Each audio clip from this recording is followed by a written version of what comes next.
In the early 60s, 1660s that is, the Château de Ravignan was built in the small town of Perquis, in the corner of what is unofficially known as the Grande Base Armagnac. In 1732, vineyards were planted surrounding the chateau. Today, the estate is managed by Jean-Henri d'Orgland and his wife, Christine.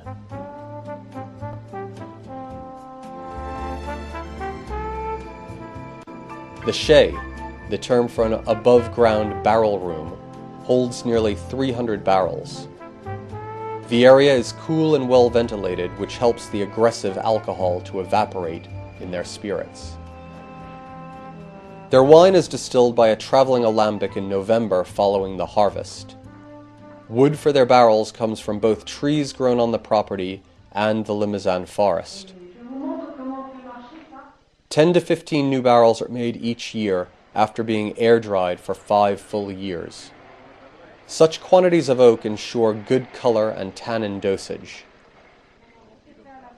And everything is done by hand, as here we see the d'Orglands bottling some bottles for the United States. Voilà. Une bouteille remplie. Dans la F9, l'Armagnac à son départ, il est blanc comme ça à la sortie d'alambic.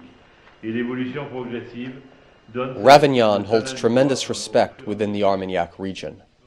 The distillation at a low degree ensures lots of fruit. New oak gives wonderful structure, and long aging ensures a natural concentration of flavors. Hey man, I just bought myself a new car. Yeah, that's right. Yeah man, it's a Cadillac, man. Yeah, big fins, 61. I think you'll like it, man. You want me to tell you about it a little bit? Well, okay, I'll do that then. Huge mama, big fins, 61. Cadillac, ball, and head, ball, back up and down. Château de Briat has a long and impressive history. Built in 1540, it first served as the hunting manor for Queen Jeanne d'Albret.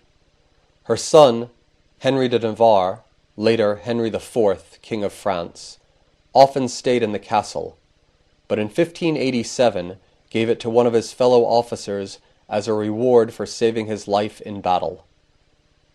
After changing ownership several times, the chateau was purchased in 1864 by Baron Raoul de Pichon-Longueville. The Pichon-Longueville family, who already owned the famous chateau of the same name in Pauillac, used the estate as a country retreat while continuing the chateau's tradition of distilling a percentage of the harvest every year and stocking Armagnac. Even after the Château de Pichon-Longueville property in Bordeaux was sold to outside investors, the Château de Briat was retained by Gilles de Luz, one of Pichon-Longueville's maternal ancestors. In 2003, tragedy struck when Gilles de Luz died in an automobile accident. He was only 53 years old. The fatal crash took place in the early hours of morning just south of Paris, as de Luz was returning home from an independent producer's salon in Lyon. de Luz's wife, Adeline, was also pronounced dead at the scene. The de Luz's son, Stéphane, suddenly found himself as the head of the historic chateau. He soon enlisted the help of his cousin, Jean de Marais. The two continued the production techniques established by Gilles from the 7 hectares of vines divided between Bacco, Fol Blanche, and Colombar. Unlike many other Armagnac producers, the yields at Briat are low, and Colombar is a particular favorite. Each varietal is distilled separately to 52%, and all of the 10 barrels aged at the property during any given year see new wood. After 2 or 3 years, they are transferred to older casks and, apart from an airing once a year, are left to rest in the spacious yet primitive chai. Topping up is not practiced. At Briat, they prefer to promote air contact and create a less aggressive spirit. With the glass in hand, the Armagnacs of Briat epitomize the magical wonders that one can find floating in a glass of Gascon spirit, with plenty of nose, rich body, and excellent length.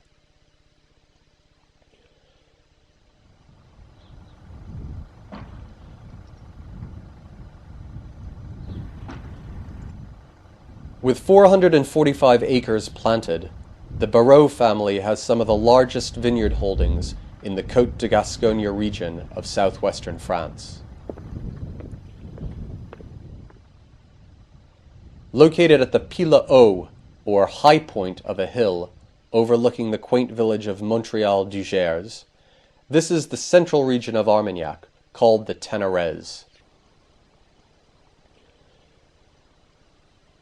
It's the soil that differentiates the Ténarèze from the Bas Armagnac, and its higher limestone content gives the final distillates a bit more structure and aging potential than the Bas Armagnac. When Pellehaut's Armagnacs were introduced to the United States, a reserve bottling was chosen, a mixture of many of the domain's lot ends from the mid-70s. However, in the Armagnac world, when a barrel is empty, it's time to move on. In 2006, Matthew Barrault from Château de Pellehaut, an Armagnac man, put together a new reserve blend. Made with 50% Fol Blanche and 50% Ugni Blanc, it's aged in a variety of oak casks. It's between 9 and 15 years old, and it's really a wonderful introduction to the world of Armagnac. With creamy orange notes and delicate toffee notes oozing from the spirit, it really is delicious.